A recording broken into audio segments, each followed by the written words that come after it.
Pertama-tama marilah kita memanjatkan puji syukur kita kehadirat Allah Subhanahu wa taala, karena dengan limpahan rahmat dan hidayah kita dapat berkumpul di tempat ini guna mengikuti kegiatan dari rekan kami calon guru penggerak angkatan 11 Bapak Zahid Rohadi dalam menyebarkan pemahaman dan penerapan pengenalan budaya positif bagi kita semua. Selanjutnya salawat serta salam semoga selalu tercurah kepada Nabi kita Nabi Muhammad SAW. Semoga kita mendapatkan syafaat beliau di akhir yaumil akhir nanti. Amin amin ya rabbal alamin. Untuk meningkatkan waktu, marilah acara ini kita buka dengan bersama-sama melafazkan al-basmalah. Bismillahirrahmanirrahim. Selanjutnya marilah kita mendengarkan kata-kata pengantar dari Bapak Kepala Sekolah, Bapak Agustin SPD. Bapak beliau disilakan.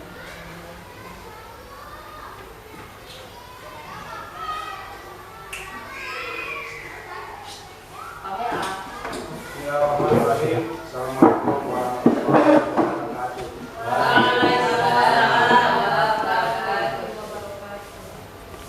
Saya hormati Bapak Ibu, Sakit terutama para pihak dan rekan semua keluarga kita pada siang hari ini kita berada pada mengikuti kegiatan praktek baik yang disampaikan oleh Pak Said sebagai Bapak Ibu yang saya hormati, kegiatan seperti ini bisa kita rencanakan, tidak harus dari Pak Sahid yang punya ide sebagai materi untuk fasilitasi guru penggerak, tetapi kita juga bisa di setiap hari Sabtu misalnya.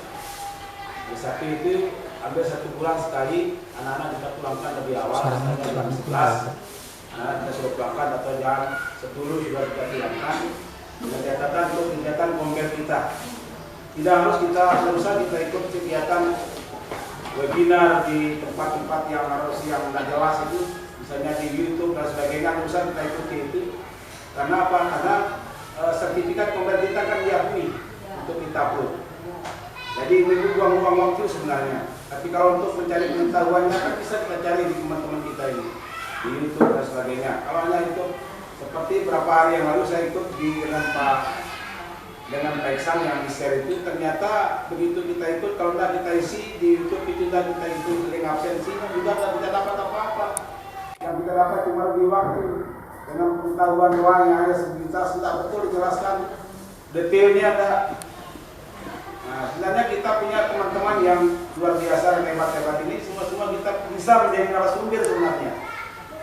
Jadi silakan Bapak Ibu pilih salah satu yang di PMN itu aja kita ambil. Ini salah satu itu. Jadi seperti ini pemateri buat kampanye, kita ikut kombel seperti ini, tidak apa-apa.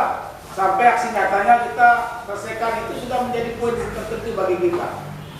Jadi saya sarankan untuk kita semua, saya juga tidak mau ikut lagi webinar-webinar yang akan diadakan itu, karena itu hanya membuang-buang waktu kita pas itu. Sementara yang kita ambil di PMM itu belum sesuai dengan materi yang kita ambil di situ, yang kita ambil di sertifikatnya. Nah sekarang kita lompatkan program kita ini, semua kita bisa jadi narasumber. Untuk belajar dari tambah kita di Dapodik, di prestasi kita masing-masing itu bisa kita lakukan itu. Jadi setiap saya minta teman-teman akan tetap pasti akan menjadi narasumber, salah satunya narasumber. Boleh saya duluan, boleh Bu Asmi, boleh siapa. Supaya apa? Supaya kita rata pernah menjadi fasilitator di program kita. Lebih luasnya lagi kita bisa mengundang teman-teman yang dari SD lain, misalnya satu perwakilan itu untuk, karena tidak hanya kegiatan program kita ini tidak hanya di sekolah kita ini aja. Saya berharap akan menyebar ke sekolah-sekolah lain yang ada di Kecamatan Maluk ini. Supaya apa? Supaya ada nilai plus kita sebagai sekolah penggerak. Jadi harus ada ini, harus bukan nanti saya harap lagi, tapi harus kita mengundang teman-teman dari sekolah-sekolah lain agar bisa ikut dengan kita untuk kegiatan Kongres kita. Semoga kegiatan ini ada kita ikuti sampai selesai. Tidak apa-apa sampai jam terakhir Pak Zahid, karena sudah kita pulangkan anak-anak ini. Saya takut ada apa-apa karena kita tidak bisa ngawasi. Kita tahu anak-anak kita ini semakin lama semakin tidak bisa diatur. Itu seperti itu.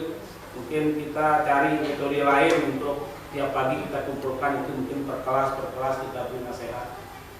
Nah itu saya harap peran Bapak Ibu yang saya nanti kita akan bicarakan setelah pelatihan ini. Mungkin ada saran pendapat dari teman-teman kita nanti untuk profesinya Pak Said. Nah, demikian mungkin semoga pelatihan ini tidak hanya sampai di sini. Mungkin di setiap hari Sabtu kita yang ada penerimanya boleh kita ajukan ini dalam 1 tahun. Kita rencanakan di bulan ini siapa yang maju sebagai fasilitatornya, di bulan depan siapa, supaya teratur kompet kita. Ada programnya. Mungkin itu saja. Terima kasih telah hadir Bapak Ibu guru dan atas partisipasi kita semua di setiap kegiatan. Saya menyampaikan apresiasi yang bagus. Terima kasih banyak. Semoga kita bisa mengikuti kegiatan sampai selesai. Demikian. Pada Pak Zahid, terima kasih Pak Zahid. Semoga arah rintangan yang menimpa Pak Zahid, misalnya tantangan sebagainya, bisa diatasi Pak Zahid ya. Memang untuk kebaikan itu harus banyak tantangannya Pak Zahid. Demikian, wabillahi taufiq wal hidayah. Wassalamualaikum warahmatullahi wabarakatuh.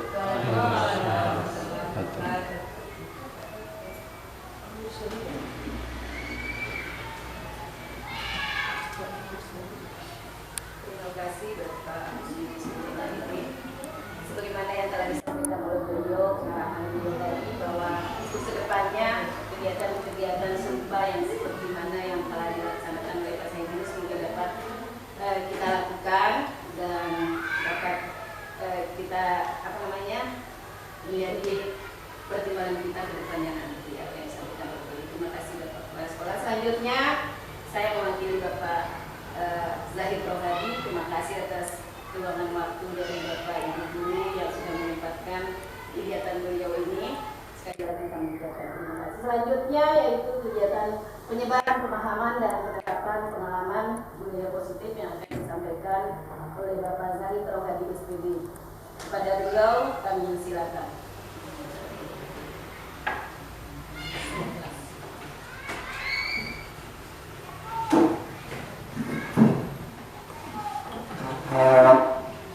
Baik Bapak Ibu, terima kasih atas waktunya ya, yang sudah berkenan hadir dalam kegiatan penyebaran pemahaman dan penerapan pengalaman, yaitu terkait dengan budaya positif ya.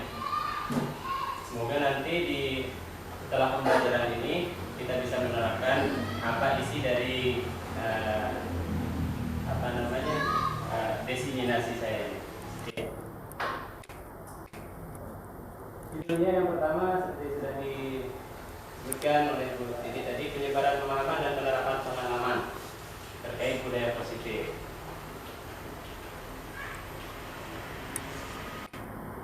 Oke. Yang pertama, budaya positif. Apa itu budaya positif? Budaya positif merupakan perwujudan dari nilai-nilai atau keyakinan universal yang diterapkan di sekolah. Budaya positif dapat mendorong murid untuk mampu berpikir, bertindak, dan mencipta sebagai proses memerdekakan dirinya dan bertanggung jawab. Kenapa belum pulang? Pulang. Konsep inti dari budaya positif ini terdiri dari terdiri dari 8. Yang pertama, perubahan paradigma belajar. Yang kita ketahui sekarang yang tenar itu adalah pembelajaran pendekatan berdiferensiasi.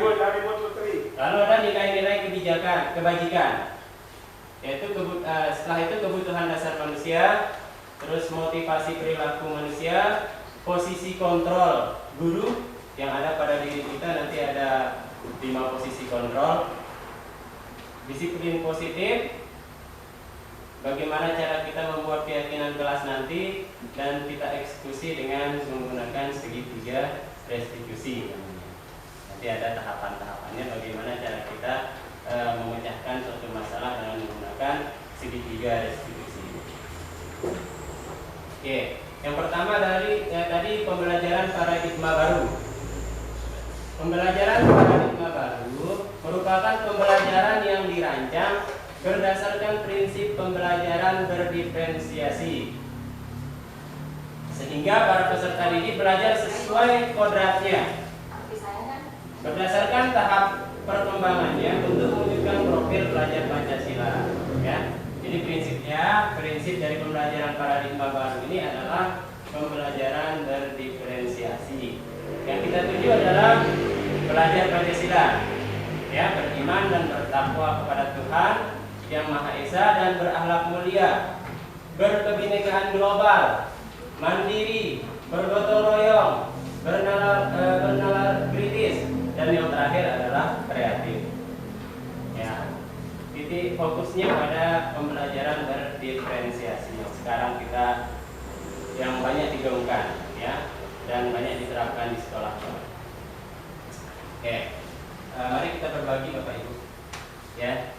Mungkin ada yang tahu tentang hal ini. Apa yang Bapak Ibu ketahui tentang pembelajaran berdiferensiasi? Oke, siapa dulu? Hidup diskusinya. Kasih tahu tulisnya. Apa itu pembelajaran berdiferensiasi menurut Ibu? Nah, ya, berdiferensiasi menurut Ibu. Apa itu pembelajaran berdiferensiasi? Ayo, siapa? Siapa?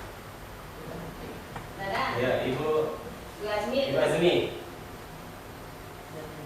Kalau menurut saya berdasarkan dari kata different, Ya, membedakan siswa berdasarkan kemampuan. Oke. Yang lain. Di bawah titik. Pemetakan peserta didik berdasarkan potensi Yang memetakan. Kita petakan peserta didik berdasarkan kemampuannya.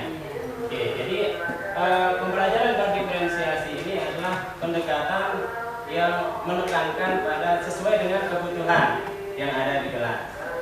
Nah, jadi dalam mengetahui kebutuhan anak itu ada 3, ya, ada 3: minat belajarnya, motivasinya, sama profil belajarnya apa.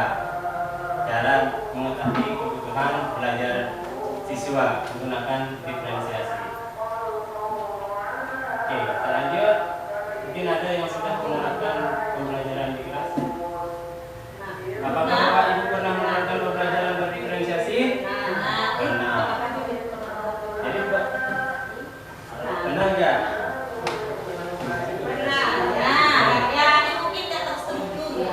tidak terstruktur, kemudian itu biasanya otodidak kita lakukan. Bagaimana kita memposisikan anak-anak kita, misalnya dengan kita melakukan kayak sekarang ini kan lebih anunya pelajaran itu asesmen diagnostik. Jadi dari hasil asesmen diagnostik itu kita membagi beberapa siswa berdasarkan minat ataupun motivasi belajar. Jadi pembelajaran diferensiasi itu ada 3. Ada diferensiasi konten, ada diferensiasi proses, dan ada diferensiasi produk, ya, produknya. Yang mana diferensiasi konten, di mana kita mengelompokkan anak sesuai dengan kemampuannya. Ya, misalnya contohnya di matematika, anak ya, ini konten ini. Anak yang pintar misalnya kita kasih soal seperti dengan ada kalimat-kalimat. Nah, kalau yang belum bisa membaca, bisa kita langsung gunakan 2 kali 4 berapa. Itulah seperti itu untuk kontennya. Untuk proses, kalau proses itu bisa kita menyiapkan segala macam bahan ajar yang kita gunakan supaya anak didik kita memahami apa yang mereka pelajari. Contohnya misalnya kita kasih dulu ya, nyanyian dulu, tapi isi nyanyiannya tentang pelajarannya. Kalau belum paham juga, kita kasih video, kita tayangkan video. Kalau belum paham juga, kita kasih apa namanya, kita kasih yang lainnya, materi yang lainnya dengan membaca buku kah dan lain sebagainya.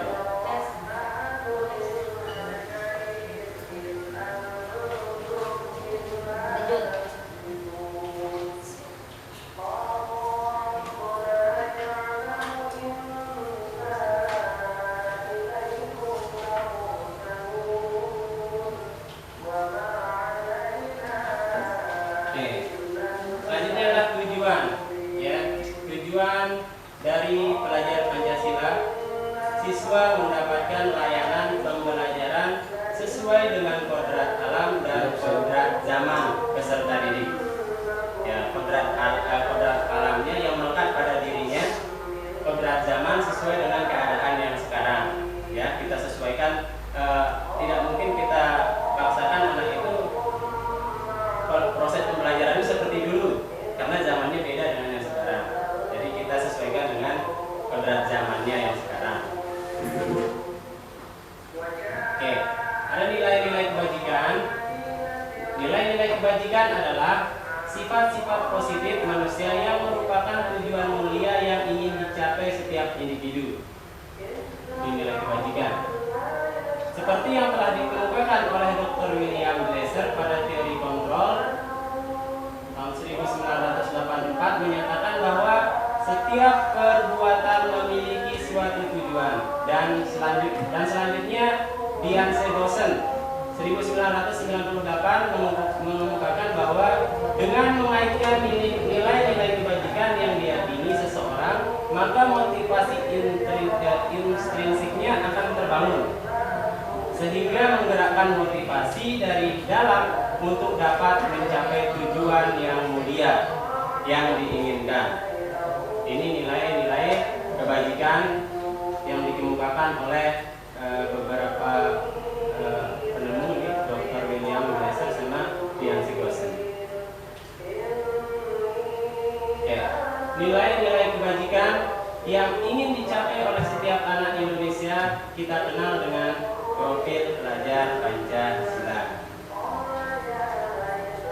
Fokusnya beriman, bertakwa kepada Tuhan Yang Maha Esa dan berakhlak mulia, mandiri, bernalar kritis, berkebinekaan global, bergotong royong dan kreatif. Inilah nilai-nilai kebajikan yang ingin kita capai, ya, setiap anak Indonesia. Selanjutnya disiplin positif. Disiplin positif adalah pembiasaan hal yang baik, mencakup sikap atau perilaku maupun tutur kata oleh seluruh warga sekolah di sekolah, terutama bagi murid agar dapat berkembang menjadi pribadi yang kritis, mandiri, dan bertanggung jawab.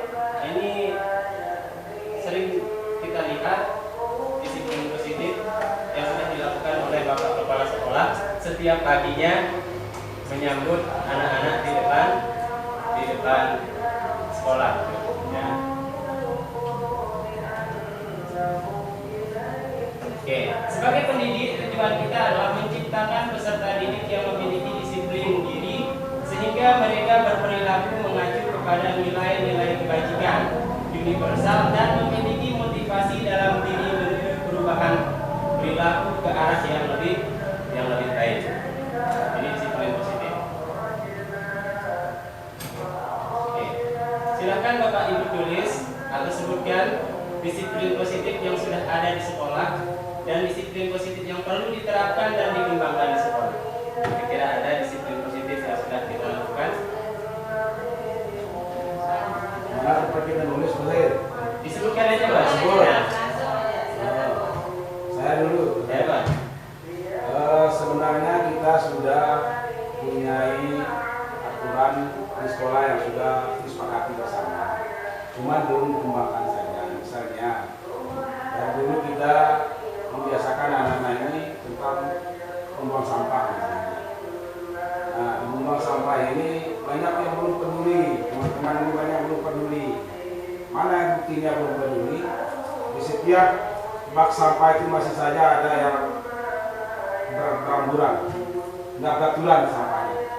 Ada yang hijau, ada plastiknya, yang kuning, ada anunya. Ini artinya belum ada kepedulian. Padahal sudah setahun lebih kita, 2 tahun lebih kita terapkan ini. Belum ada peduli, banyak belum peduli lah. Jadi sudah saya berikan contoh berapa kali saya berikan contoh itu. Di setiap pulang sekolah saya pisahkan pilah-pilah sampah itu. Ada saya taruh plastik di karung itu di karung, ada karungnya lagi nggak tahu kemana. Maksudnya dia situ tetap saya. Nah ini yang perlu dikembangkan untuk sekolah kita. Belum ada kesadaran dari kita semua kita semua belum ada kesadaran dan perlu kita terapkan ini.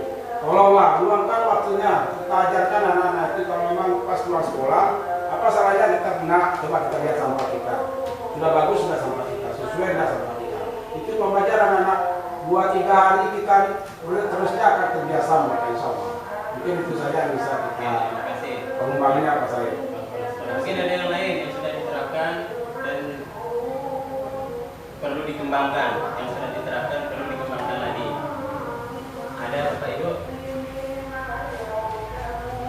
Disiplin positif. Sudah ya? Oke, terima kasih Pak Kepala Sekolah. Semoga ke depan ini kita bisa mengaplikasikan, mempraktikkan apa yang Bapak Kepala Sekolah sarankan tadi. Oke, kebutuhan dasar manusia selanjutnya.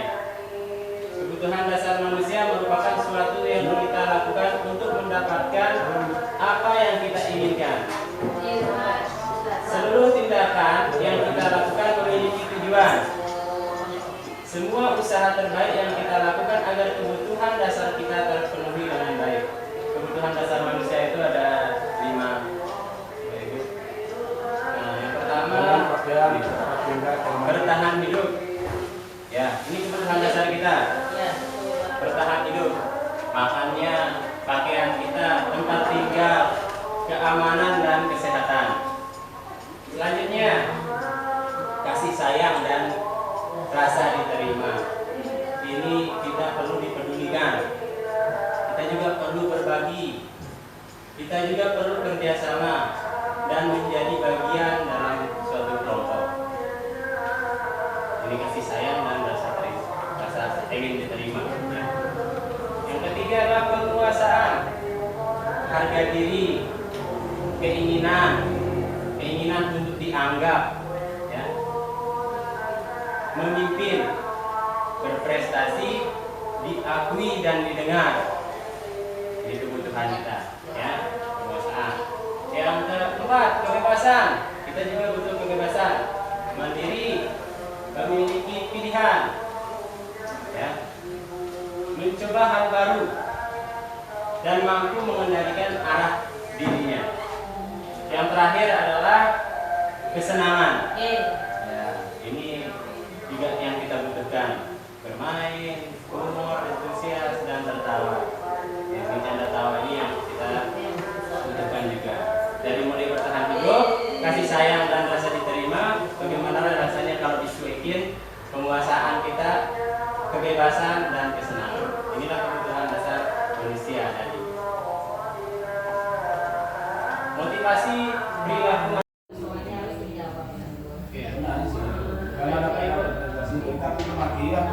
Tujuan dari belajar Pancasila yang 6 dimensi, siswa mendapatkan layanan pembelajaran sesuai dengan kodrat alam dan kodrat zaman peserta didik.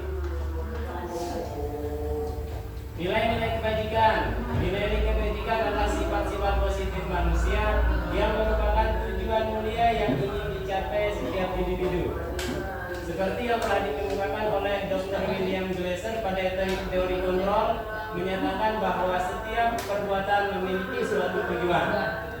Dan selanjutnya, Dian Gosen 1998 mengemukakan bahwa dengan mengaitkan nilai-nilai kewajiban yang diyakini seseorang, maka motivasi intrinsiknya akan terbangun, sehingga menggerakkan motivasi dari dalam untuk dapat mencapai tujuan mulia yang diinginkan. Nah, nilai-nilai kebijakan yang ingin dicapai oleh setiap anak Indonesia kita kenal dengan profil pelajar Pancasila. Pertama, beriman, bertakwa kepada Tuhan Yang Maha Esa dan berakhlak mulia.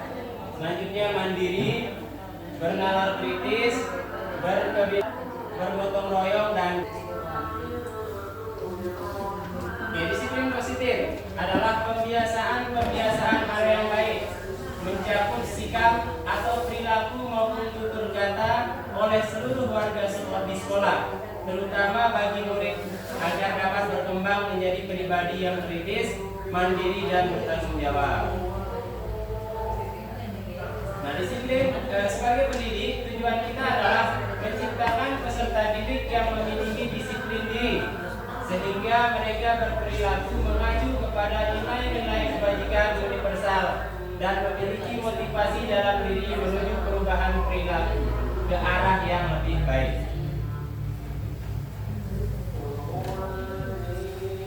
Silakan Bapak Ibu tulis atau sebutkan disiplin positif yang sudah ada di sekolah dan disiplin positif yang perlu diterapkan dan dikembangkan di sekolah. Dalam kembali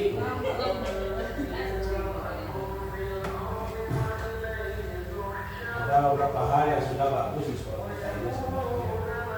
Pertama, disiplin tentang positif untuk datang tiap pagi. Yang kedua, kembangkan pikir. Kemarin pikir tadi 1, 2-2-nya izin. Saya kelabakan itu. Yang perlu dikembangkan juga untuk mengusir sampah di sekolah. Sampah di sekolah ini tolonglah pada teman-teman Bapak Ibu guru ketika keluar sekolah ajak anak-anak itu memeriksa sampahnya. Kalau belum sesuai dengan tempatnya silakan kita kembalikan, misalnya plastik kembalikan ke tempat kuning dan sebagainya. Mungkin itu saja yang perlu kita kembangkan Pak Said. Yang lain-lain tentang kehadiran di sekolah sudah agak bagus untuk kali ini. Cuma ada beberapa orang yang mungkin karena sakit flu dan sebagainya atau terjadi yang menjadi saya banggakan. Terima kasih Pak Kepala Sekolah. Mungkin ada ibu guru yang lain terkait budaya positif di kelasnya yang sudah diterapkan. 5S. 5S. Sopan, santun, senyum, sapa, salam. Kembali ya. Senyum, sapa, salam, sopan, dan santun. Sopan dan santun. Oke, baik Bapak Ibu. Kebutuhan dasar manusia yang tadi. Kebutuhan dasar manusia merupakan sesuatu yang kita lakukan untuk mendapatkan apa yang kita inginkan. Seluruh tindakan yang kita lakukan memiliki tujuan. Semua usaha terbaik yang kita lakukan agar kebutuhan dasar kita terpenuhi dengan baik. Ada 5 kebutuhan dasar manusia: bertahan hidup, makan, pakaian, tempat tinggal, keamanan dan kesehatan. Kasih sayang dan rasa diterima, dipedulikan, berbagi, kerjasama menjadi bagian dalam satu kelompok. Yang ketiga, penguasaan, harga diri, keinginan untuk dianggap memimpin, berprestasi, dilakukan dan diingat. Yang keempat, kebebasan, mandiri, memiliki pilihan, mencoba hal baru dan mampu mengendalikan arah dirinya. Dan yang terakhir adalah kesenangan, bermain, humor antusias, tertawa. Oke, motivasi perilaku manusia. Yang pertama, menghindari ketidaknyamanan atau hukuman. Oke, mendapatkan imbalan atau penghargaan dari orang lain. Yang ketiga adalah menjadi orang yang mereka inginkan dan menghargai diri sendiri dengan nilai-nilai yang mereka percaya. Nah, saat guru memahami 3 motivasi perilaku manusia, maka guru dapat memilih motivasi perilaku yang ada pada diri murid. Nah, ini motivasi perilaku manusia: menghindari ketidaknyamanan atau hukuman, mendapatkan imbalan atau penghargaan dari orang lain. Ini termasuk motivasi yang mana? Eksternal. Oke, motivasi eksternal: menghindari ketidaknyamanan atau hukuman, mendapatkan imbalan atau penghargaan dari orang lain. Motivasi perilaku manusia yang kedua: motivasi internal, menjadi orang yang mereka inginkan dan menghargai diri sendiri dengan nilai-nilai yang mereka percaya. Hindari hukuman dan pemberian penghargaan berlebihan agar meminimalisir motivasi eksternal dalam mendidik murid.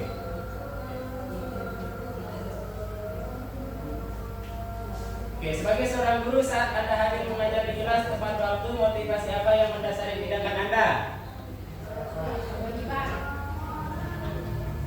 Internal.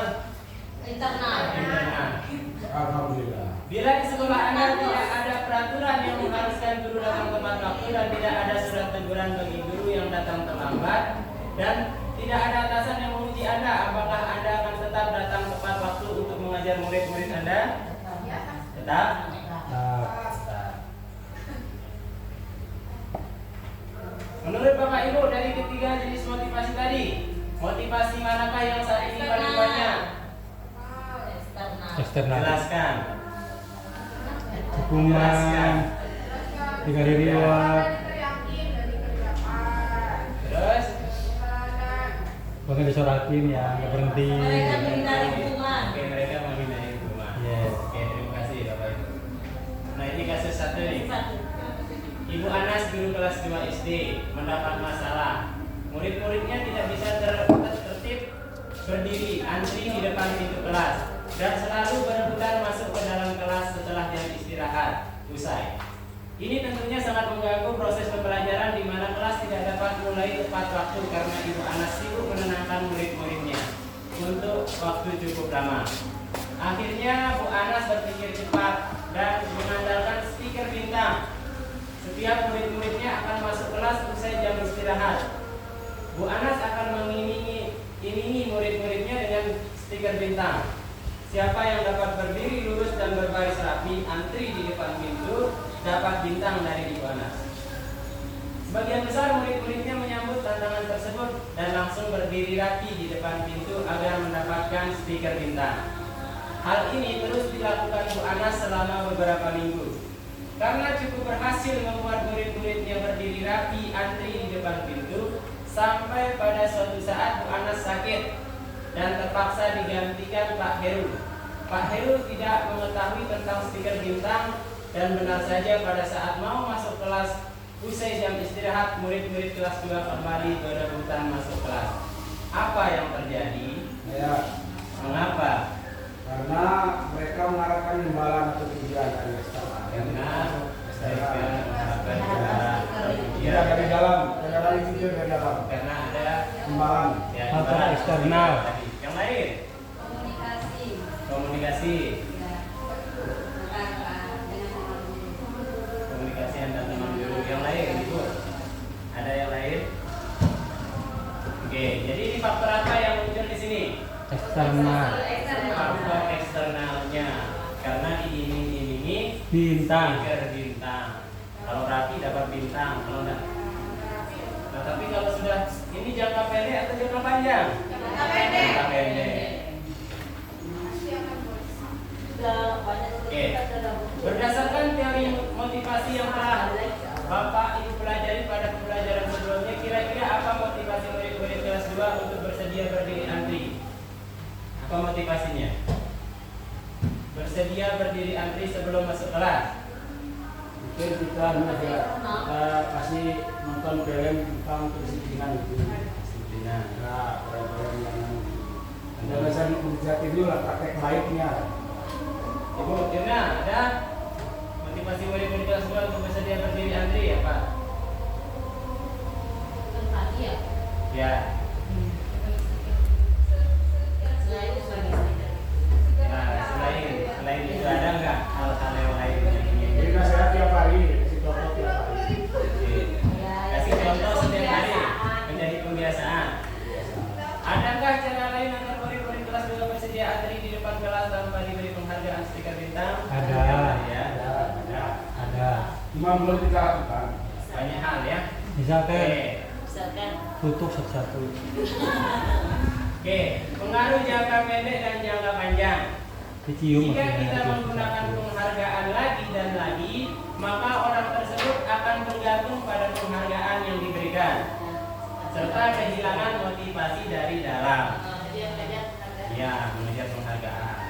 Nah, penghargaan tidak efektif jika kita memberikan seseorang suatu penghargaan untuk melakukan sesuatu, maka kita harus terus-menerus memberikan penghargaan itu jika kita ingin orang tersebut meneruskan perilaku yang kita inginkan. Betul ya? Iya. Ya, kalau orang itu ingin meneruskan perilaku itu, memang kita tidak kasih hadiah. Oke, penghargaan merusak hubungan. Bisa? Penghargaan menurunkan kualitas. Ya, karena tidak ada motivasi dalam dirinya. Ya. Sekali itu pegang dulu. Sampai situ. Action. No, banyak ada laku itu kan ibu sebenarnya. Oke, Pak Ibu. Selanjutnya Haram menghukum. penghargaan menghukum. Bisa jadi. Ya, penghargaan menghukum mereka yang tidak mendapatkan penghargaan. Misalnya dalam sistem ranking. Ya. Nah, menghilangkan motivasi dari dalam diri intrinsik anak juga. Nah, ini yang saya sebutkan sebelum kita mulai tadi, posisi kontrol untuk guru. Posisi kontrol yang pertama itu sebagai penghukum. Ya. Yang kedua, membuat merasa bersalah. Di posisi kontrol di dalam diri guru. Ada posisi kontrol guru sebagai teman. Ada sebagai pemantau juga. Nah, yang kelima adalah manajer. Dari kelima posisi kontrol guru, idealnya seorang guru mengambil posisi yang ini, ya. Posisi kontrol sebagai manajer. Oke. Posisi kontrol guru sebagai manajer. Guru berbuat sesuatu bersama murid, mempersilahkan murid mempertanggungjawabkan perilakunya dan mendukung murid agar dapat menemukan solusi atas permasalahan sendiri. Nah, posisi manajer mengacu pada restitusi yang dapat menjadikan murid sebagai manajer bagi dirinya sendiri, sehingga tercipta identitas positif atau berhasil pada murid. Oke, contohnya ini. Semula saya mau tayangkan video tapi langsung ya, kepanjangan.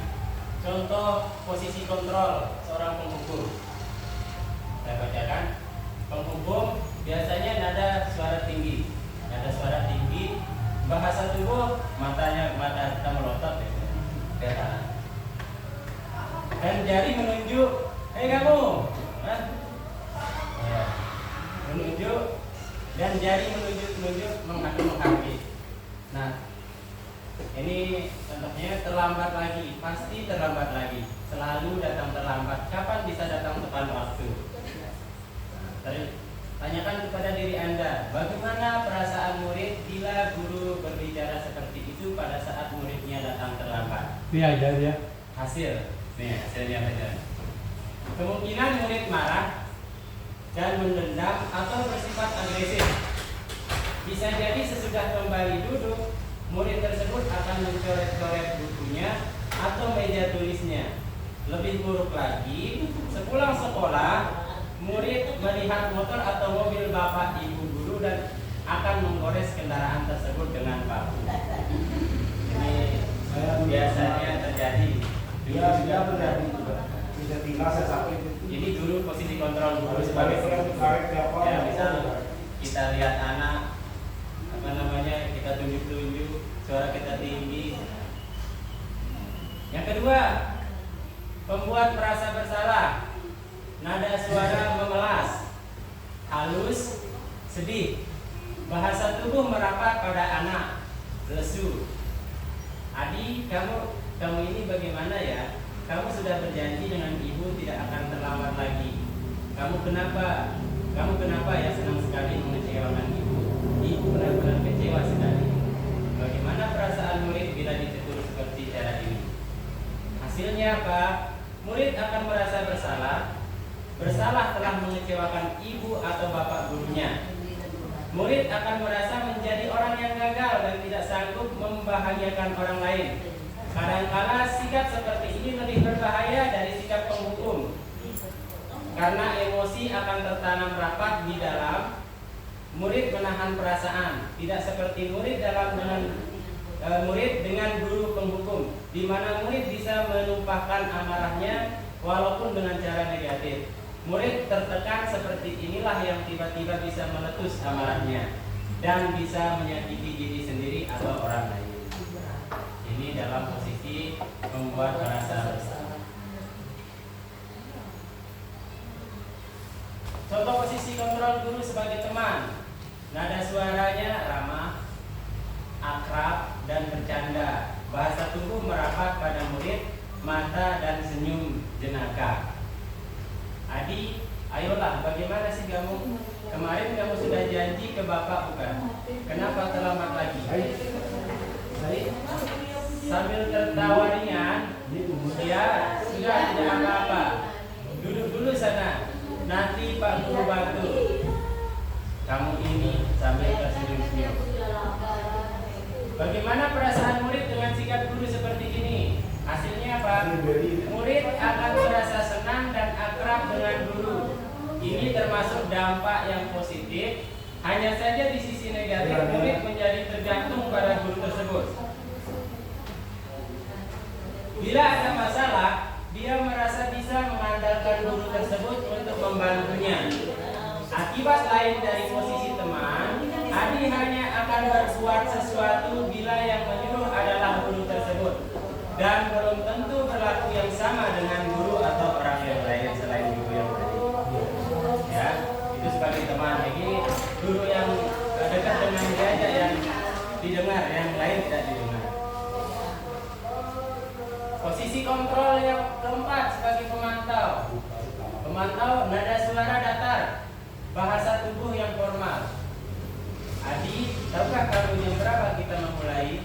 Tahu Pak, kamu terlambat 15 menit. Apakah kamu sudah mengerti konsekuensi yang harus dilakukan bila terlambat? Paham Pak, saya harus tinggal kelas pada jam istirahat nanti dan mengerjakan tugas ketertinggalan saya. Ya, benar. Nanti pada saat jam istirahat, kamu harus tinggal di kelas untuk menyelesaikan tugas yang tertinggal tadi. Saya tunggu. Bagaimana perasaan murid diperlakukan seperti ini? Murid memahami konsekuensi yang harus dijalankan karena telah melanggar salah satu peraturan sekolah. Guru tidak menunjukkan suatu emosi yang berlebihan, menjadi marah atau membuat merasa berbuat salah. Murid tetap dibuat tidak nyaman, yaitu dengan harus tinggal kelas pada waktu jam istirahat dan mengerjakan tugas. Guru tetap harus memantau murid pada saat mengerjakan tugas di jam istirahat, karena murid tidak bisa ditinggal seorang diri. Ini sebagai pemantau.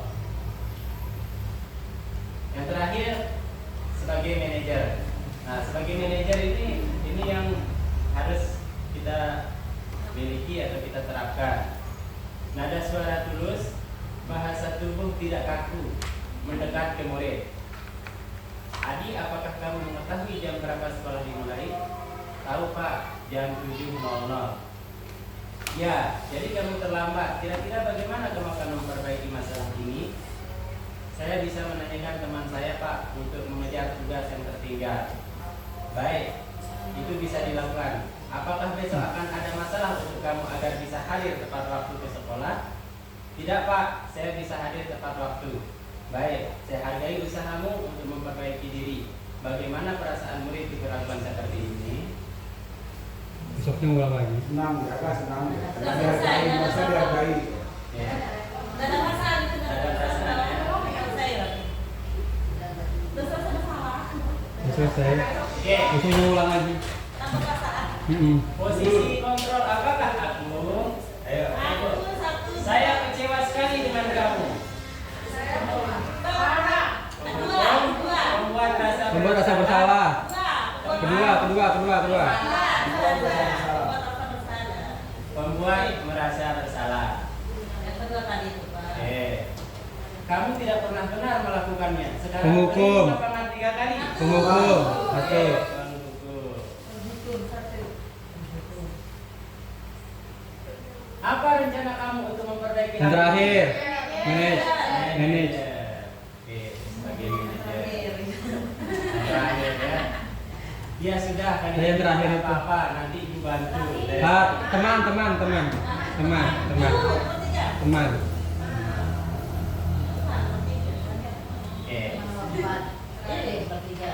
Sekarang kita masuk ke keyakinan kelas atau sekolah. Keyakinan kelas merupakan kesepakatan kelas yang diyakini bersama guru dan murid dengan harapan dapat meningkatkan kedisiplinan murid. Nah, keyakinan kelas berupa pernyataan universal dibuat dalam bentuk positif dan bersifat abstrak. Keyakinan kelas hendaknya tidak terlalu banyak sehingga mudah diingat dan dipahami. Semua warga kelas ikut berkontribusi dalam pembuatan keyakinan kelas lewat kegiatan mengutarakan pendapat. Nah, jadi dalam pembuatan keyakinan kelas itu kita tampung dulu pernyataan-pernyataan dari murid, semua murid. Lalu nanti dirubah ke kalimat positif. Ini contohnya. Nah, ini prosedur pembuatan keyakinan sekolah atau kelas. Yang pertama, mempersilahkan warga sekolah, siswa untuk mencurahkan ide tentang peraturan yang akan disepakati. Yang kedua, mencatat semua masukan dari murid. Ya, semua masukannya atau yang ditempel di kelas itu kita tampung semuanya. Baru setelah itu mengganti kalimat negatif menjadi kalimat positif. Ya. Tinjau kembali curahan pendapat yang terkumpul dan susun menjadi keyakinan kelas atau sekolah. Meninjau dan menyetujui dengan menandatanganinya. Baru keyakinan kelas ditempel di dinding atau di depan kelas itu. Saya mau tanya Pak Said. Ya, boleh. Ada di antara teman-teman yang sudah melakukan sesuai prosedur ini? Oke, mungkin pertanyaan Bapak kepala sekolah, apakah Bapak Ibu sudah melakukan Beberapa sudah. keyakinan kelas di prosedur ini? Beberapa sudah kayaknya. Sudah? Saya lihat. Yang sudah ya? Ya. Ada yang sudah. Untuk melibatkan siswanya kayak ini? Ya, Pak. Kesepakatan kelas atau keyakinan kelas. Ya. Alhamdulillah. Sudah ya. Alhamdulillah. Terima kasih. Berarti sebagian besar sudah melakukan. Oke, segitiga restitusi ini yang terakhir, ya. Segitiga restitusi adalah suatu proses dialog yang dijalankan guru atau orang tua agar dapat menghasilkan murid yang mandiri dan bertanggung jawab. Nah, segitiga restitusi membantu murid memiliki tujuan, disiplin positif dan memperbaiki dirinya setelah berbuat salah.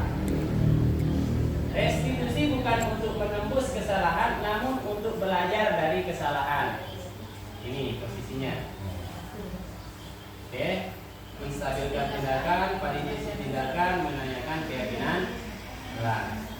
Ada contohnya di sini sekarang, Bapak Ibu.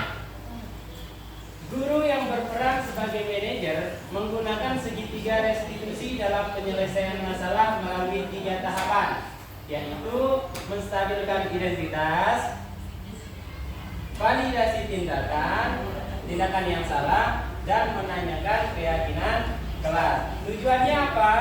Menghasilkan murid yang mandiri dan bertanggung jawab. Oke. Menstabilkan identitas. Nah, ini contoh-contoh dialog sama siswa. Kalau anak itu berbuat salah, inilah yang bisa kita terapkan kepada anak itu, sehingga nanti motivasi dalam dirinya itu bisa terbangun. Ada kesadaran di dalam dirinya. Ini yang pertama. Ya, kita ambil contoh yang ini saja. Berbuat salah itu manusiawi. Ini kita dialog sama antar siswa kita. Berbuat salah itu manusiawi. Tidak ada manusia yang sempurna. Bapak Ibu juga pernah melakukan kesalahan seperti itu. Bapak Ibu tidak tertarik mencari siapa yang salah, tetapi Bapak Ibu ingin mencari solusi dari permasalahan ini. Nah, kamu berhak merasa begitu. Ini contoh-contoh apa namanya kalimat-kalimat yang bisa kita gunakan. Ucapan kita Berbuat itu manusiawi. Ya, tidak ada manusia yang sempurna. Itu mustahilkan. Nah, setelah itu validasi tindakan yang salah. Kamu pasti punya alasan mengapa melakukan hal itu. Padahal kamu bisa melakukan yang lebih buruk dari ini ya. Kamu patut bangga pada dirimu karena kamu telah melindungi sesuatu yang penting buatmu. Ini dialog untuk validasi tindakan yang sudah anak didik kita lakukan atau kerjakan. Ya, kan misalnya dia kelahi ini. Misalnya dia kelahi, kamu pasti punya alasan mengapa kamu berkelahi. Oke. Yang terakhir, menanyakan keyakinan. Apa keyakinan kelas kita? Apa keyakinan kelas yang sudah kita buat? Nilai-nilai apa yang kita telah sepakati? Ya, jadi kesepakatan itu kita ungkapkan lagi, kita ingatkan lagi kepada siswa kita nilai-nilai apa yang sudah mereka sepakati sebelumnya. Lalu seperti apa gambaran kelas yang ideal menurut kamu? Yang terakhir adalah kamu mau jadi orang yang seperti apa? Jadi kalau kamu selalu berkelahi, kamu mau jadi seperti apa? Jadi ada kesadaran kepada siswa itu sendiri. Oke, yang terakhir ini Bapak Ibu ya. Refleksi apa yang sudah saya sampaikan tadi dengan menggunakan 4T. Mungkin peristiwa ini dari kita masuk tadi jam berapa kita mulai. Nah, setelah itu bagaimana perasaan ibu setelah melalui ada kegiatan ini, terus pembelajaran apa yang didapatkan dari apa yang sudah saya sampaikan, terus bagaimana penerapannya nanti, apakah Bapak Ibu akan menerapkannya nanti di kelas masing-masing atau tidak. Mungkin ada 2 atau 3 orang aja saya minta untuk refleksi. Terima kasih untuk acara ini. Sebenarnya bagusnya di beberapa jam karena ini materinya banyak. Kemudian sudah kita masuk ke sini, perasaan kita ya alhamdulillah ada banyak pengetahuan yang kita dapat ya. Kemudian yang ketiga, hasil pembelajaran kenapa masih banyak cara kita menabur murid dengan selain dengan membengkaknya, selain dengan berteriak dan sebagainya. Justru kita berteriak-teriak itu malah akan menimbulkan dendam dan untuk mereka. Jadi kemudian di kelas kita juga saya videokan menerapkan ini sistem tadi, kemudian kita terapkan, kita videokan ke anak-anak apa kegiatan yang meyakinkan anak dan keyakinan anak ini kita videokan. Dan harapan saya terakhir ini bisa kita undang teman-teman di bus ini untuk ikut kegiatan ini ke saya. Itu aja Pak. Terima kasih Pak kepada saudara. Bapak Ibu yang lain, bisa. Oke, dari peristiwa yang tadi kita masuk mulai jam berapa dan perasaannya bagaimana sebelum mulai pembelajarannya. Ayo Ibu. 2 orang, ya 2 orang, 3 orang,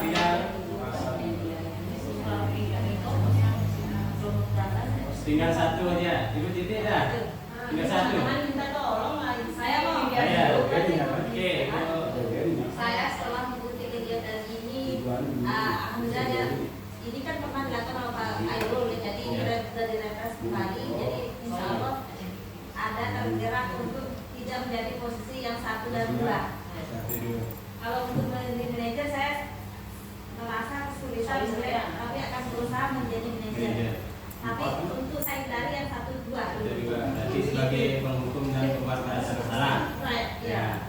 Jadi posisi kontrolnya yang diinginkan nanti sebagai teman, sebagai pemantau dan sebagai manajer. Oke, Bapak Ibu tinggal 1 orang saja ya. Bu Irna. Ibu 3. Oke.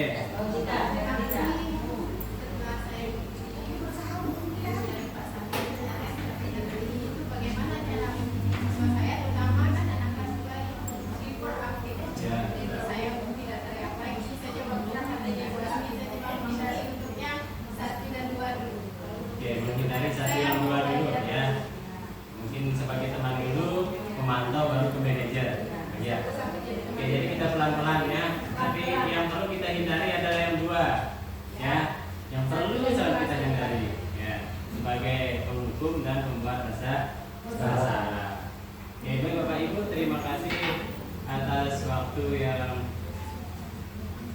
sudah diberikan kepada saya, meluangkan waktunya meninggalkan kelas. Ya, terima kasih sebelumnya. Hanya ini yang saya dapat sampaikan. Ya, terima kasih. Wabillahi taufiq wal hidayah. Assalamualaikum warahmatullahi wabarakatuh. Waalaikumsalam warahmatullahi wabarakatuh. Kat ya. Belum, terus. Baik. Dan tadi ada materi yang disampaikan oleh Bapak tadi terkait dengan budaya positif. Ya, beliau telah menyampaikan panjang lebar itu tentang perubahan paradigma belajar, kemudian disiplin positif, kebutuhan dasar manusia, motivasi perilaku manusia, posisi kontrol, keyakinan setelah serta segitiga restitusi. Terima kasih.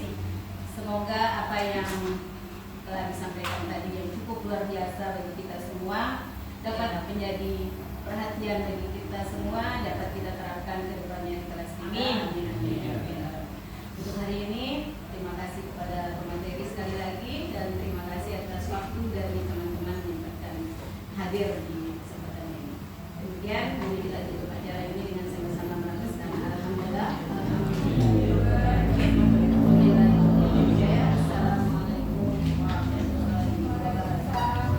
Waalaikumsalam warahmatullahi wabarakatuh. Silakan mungkin tambahan dengan videonya kita lihat teman-teman kita pembahasannya.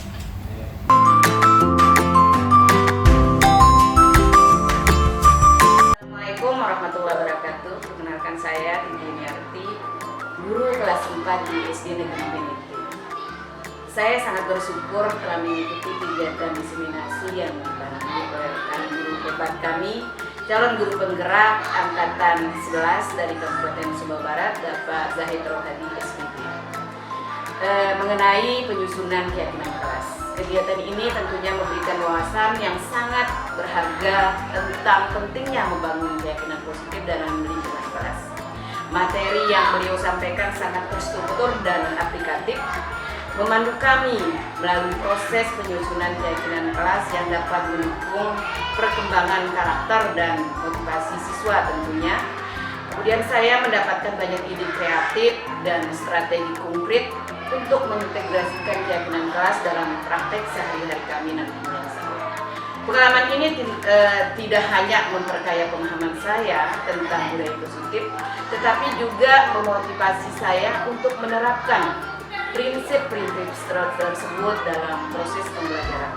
Terima kasih kepada semua pihak yang telah menyelenggarakan kegiatan ini, tentunya DGP dengan kegiatan pendidikan guru penggerak, ya, karena saya yakin pendekatan ini akan memberikan dampak positif yang besar bagi siswa guna terciptanya lingkungan belajar yang lebih kondusif. Demikian, Assalamualaikum warahmatullahi wabarakatuh.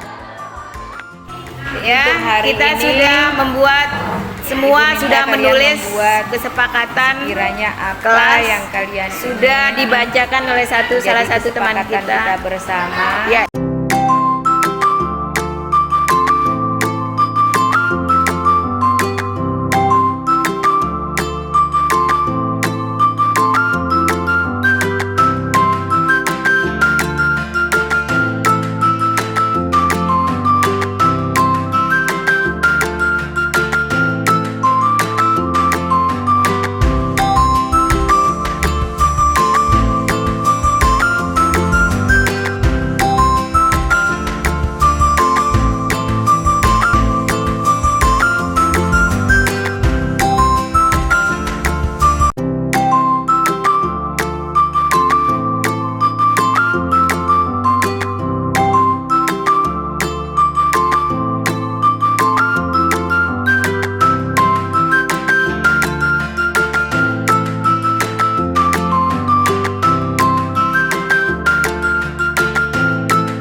Ulangi.